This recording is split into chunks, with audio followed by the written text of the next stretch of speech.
皆さん、こんにちは。藤井です。今日もお疲れ様です。突然ですが、皆さんは日本語を勉強したいけど、一人でどうやって勉強したらいいかわからないという悩みを持ったことはありませんか？日本語学校に通うお金や時間がない。周りに日本語を話す友達がいないから会話が上手にならない。いろいろな事情があると思います。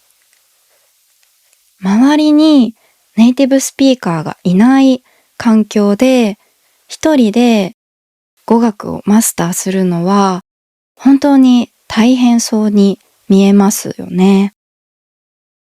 でも安心してください。今日私は皆さんに周りに誰もいなくても完全に一人で日本語がペラペラに話せるようになる5日間の勉強プランをシェアします。このプランは1日たったの15分。忙しい人でも絶対に続けられます。日本語を本当に話せるようになるためには5つのステップを順番にクリアしていく必要があります。その5つとはこれです。1、語彙。単語と表現。2、ライティング。3、リスニング。4、発音。5、スピーキング。はい、ここで大切なポイントがあります。それは、インプットとアウトプットを交互に繰り返すことです。インプットは、新しい知識や情報を頭に入れること。アウトプットは頭に入れたことを話したり書いたりすることで外に出すことです。月曜日は単語をインプットします。火曜日はその単語を使ってアウトプットします。水曜日は生きた日本語を耳からインプットします。木曜日は発音を磨いてアウトプットします。そして金曜日はすべてをまとめて自分の言葉でアウトプットします。このインプット、アウトプットのキャッチボールを行うことで一人でも自然な日本語が口から出てくるようになります。準備はいいですか？では、月曜日のプランから一緒に見ていきましょう。さあ、月曜日です。月曜日は語彙、つまり単語と表現を頭に入れるインプットの日です。3つのステップがあります。まず、ステップ1。今週のテーマを決めて10個の単語を選びましょう。教科書を1ページ目から順番に丸暗記するのは大変ですよね。つまらないですし、すぐに飽きてしまいます。代わりにテーマを決めます。例えば、今週のテーマを趣味にしましょう。このテーマに合わせて10個の新しい単語や表現を選びます。どうやって選ぶのかというと、まず自分の趣味について友達に話すことを想像してみます。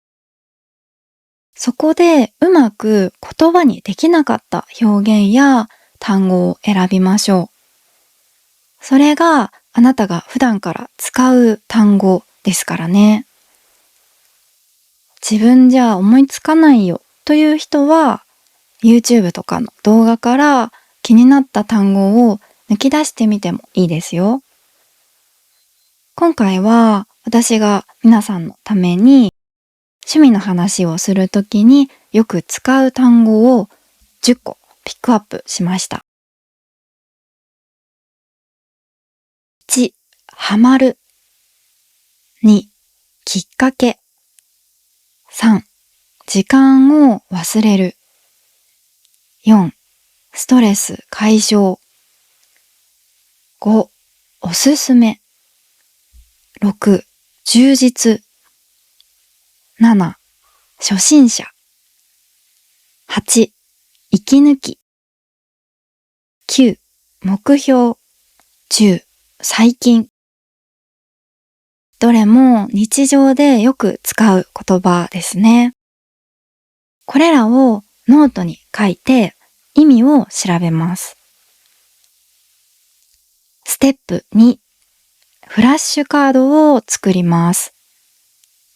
スマホのアプリでも紙のカードでも構いません。例えば、うちにかわいいチップとデールのこういうメモ帳があったんですけど、ここにハマる。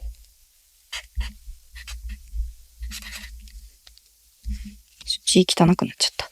ハマる。裏にその意味。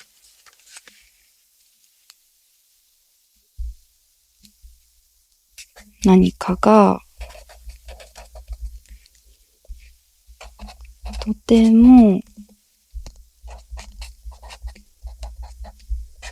きになって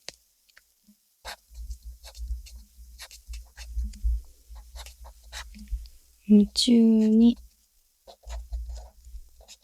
なることみたいな感じで書きます。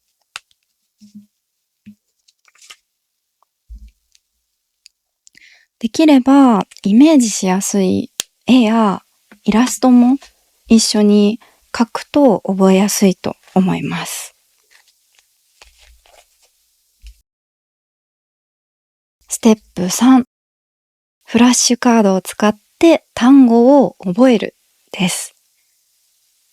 これは時間が余ったらやってみましょう。もしフラッシュカード作りまでで15分経ってしまったら、このステップは飛ばしても大丈夫です。もちろん時間が過ぎていてもいい、もっとやりたいという人はやってもいいですよ。これで月曜日の15分は終わりです。火曜日は作文、つまりアウトプットの日です。昨日インプットした単語を今度は自分の手で使ってみましょう。ステップ1、月曜日のカードを5分間復習します。まずは昨日作ったフラッシュカードをパパッと見て、頭のウォーミングアップをします。少し時間を空けて何度も頭に入れることが覚えるコツです。一日経って忘れてしまっているものもあると思うので、ここで復習しましょう。ステップ2、選んだ単語を使った文章を書きましょう。昨日選んだ単語を使って短い文章を書いてみてください。条件は月曜日に選んだ単語をできるだけたくさん使うことです。それは難しいよという人は、その単語を使った例文を調べてみてください。自分で作るとしたらこんな感じです。最近料理にハマってるんだよね。きっかけは SNS で作ってみたい料理があったからなんだけど、やってみたらすごい楽しくてハマっちゃった。料理してるときは時間を忘れるぐらい楽しい。料理始めてから毎日が充実してる。まだ初心者だから難しいものは作れないけど。今年の目標はスパイスからカレーを作ることかな。息抜きになるし、ストレス解消になるからすごいおすすめ。どうですか？月曜日の単語が自然にたくさん入ってますよね。このように一つのストーリーを作ることで単語同士が頭の中でつながります。ステップ3、自分で添削してみましょう。添削は間違いを直したり、より良くしたりすることです。一人だと間違っているかわからないと思うかもしれません。でも大丈夫。自分で書いた文章を一度声に出して読んでみてください。ここちょっと不自然かもと気づくことがあります。チャット GPT などの AI にこの日本語を自然に直してと頼むのもいいかもしれません。私の動画のコメントで書いていただければ添削できるものは添削しますよ。これで火曜日もクリアです。はい。週の真ん中、水曜日です。水曜日はリスニングのインプットの日です。ステップ1、テーマに関する動画や音声を探してみましょう。今週のテーマは趣味でしたね。YouTube やポッドキャストで趣味、休みの日にすることといったキーワードで検索してみてください。日本人が自然に話している動画がたくさん見つかるはずです。ステップ2、メモを取りながら聞きましょう。動画をただぼーっと見るのは NG です。ペンを持ってわからない単語や表現をメモしましょう。動画が長い場合は全部やらなくても大丈夫です。自分でここの3分間のリスニングをしようと決めてそこを聞くのでもいいと思います。ステップ3、何度も聞いてください。時間の許す限り、その音声を何度も聞きましょう。そして意味を理解してください。単語がわからなくなったらメモを見ながら単語の意味を確認してくださいね。さあ、後半戦の木曜日です。木曜日は発音のアウトプットの日です。昨日聞いた言葉を今度は自分の口がスムーズに動くようにトレーニングします。木曜日はシンプルです。シャドーイングをしましょう。水曜日に聞いた動画を使ってシャドーイングの練習をしていきます。シャドーイングは音声を聞きながらそのすぐ後ろを影、シャドウのようについていって発音する練習法です。スピード、イントネーション、発音まで完全に真似してください。水曜日に何度も聞いたので、スムーズに練習ができると思います。ついに金曜日、最後の日です。金曜日はスピーキングのアウトプットの日です。周りに誰もいないのに、どうやって会話の練習をするのと思いますよね。方法はあります。それは、独り言です。ステップ1、スピーチの準備をしましょう。今週のテーマ、趣味について1分ぐらいのスピーチを作ってみましょう。スピーチと言っても、友達に話すような感じの文章で大丈夫ですよ。月曜日に作った文章をブラッシュアップしてみてください。火、水、木曜日に勉強した内容を追加してみるのもいいと思います。ステップ2、スピーチの練習をしましょう。誰もいなくても目の前に日本の友達や会社の同僚がいると想像して声に出して練習してください。鏡の前の自分に向かって話すのもいいと思います。木曜日に練習した発音、水曜日に学んだネイティブのリズムを意識して実際に声に出してスピーチします。ここで意識してほしいのは感情を込めて読むということです。棒読みで最近料理にハマってるんだよね。これはダメです。ちゃんと感情を込めて読んでください。最近料理にハマってるんだよね。こんな感じです。ジェスチャーをつけてみるのもいいかもしれません。いつでも実践を想定した練習が大切です。ステップ3、スピーチを録音しましょう。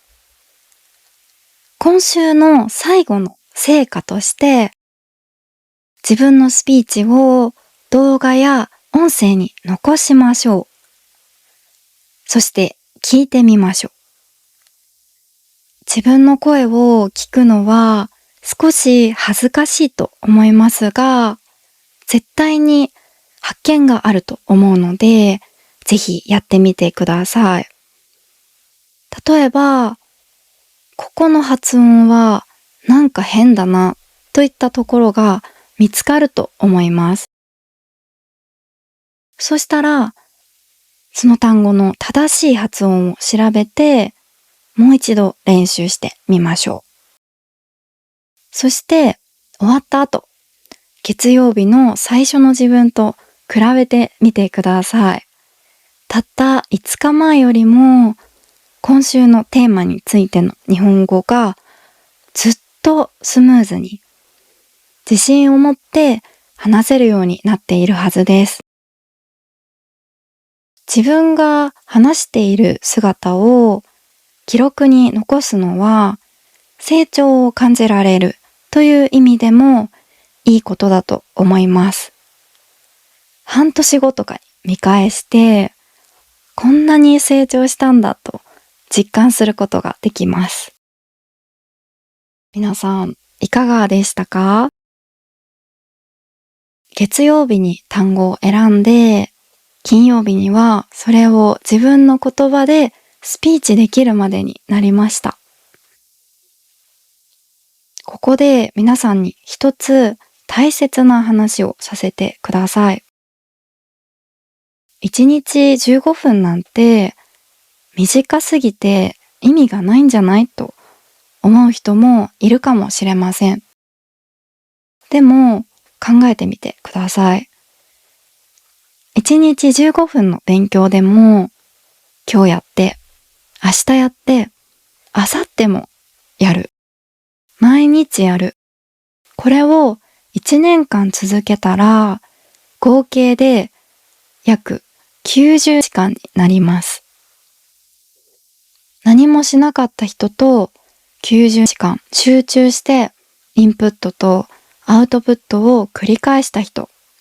1年後、どちらが日本語をペラペラ話せているかは言うまでもありませんよね。今回は月曜日から金曜日っていう風に5日間したんですけど、別にその曜日にこだわらなくてもよくて、Day1 から Day5 までで、またすぐに Day1 に戻って毎日勉強してもいいですし、2日間休んでもいいと思います。大切なのは、1回の勉強の長さではなく、継続することです。一人で勉強するからこそ、この仕組みがあなたを支えてくれます。一人の勉強は時々寂しくなったり、モチベーションが下がったりすることもあります。そういう時は、このチャンネルに戻ってきていただけたら嬉しいです。一人で勉強しているあなたは孤独ではありません。このチャンネルを通じて世界中の仲間が同じように日本語を頑張っています。一緒に頑張りましょう。ということで本日は以上になります。最後まで聞いてくださってありがとうございました。そしてメンバーシップをしています。動画のトランスクリプトも公開しているので、もし応援サポートしてもいいよという人がいたら、ぜひメンバーシップの参加よろしくお願いします。また次のエピソードでお会いできたら嬉しいです。よろしければチャンネル登録お願いします。